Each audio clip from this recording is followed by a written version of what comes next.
אתה לא מתקדם. וזה לא בגלל שאתה עצלן, זה בגלל שאתה פשוט לא יודע את הדברים הבאים. בסרטון הזה אני עומד להציג בפניך 5 טיפים, שאם תיישם אותם, אני מבטיח לך שתתקדם. טיפ ראשון, מוטיבציה זה בולשיט, משמעת זה מה שנשאר.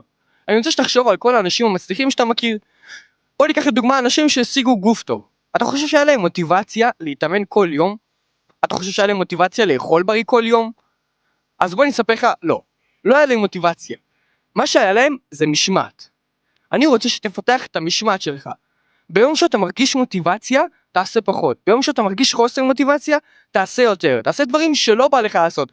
גם אם זה דברים שנראים לך טיפשיים, כמו מקלחות קרות, לקום בבוקר מוקדם, וכל מיני דברים כאלה. אני יודע שזה נראה טיפשי, ומקלחת קרה באמת לא עוזרת למערכת החיסונית וכל מיני דברים כאלה.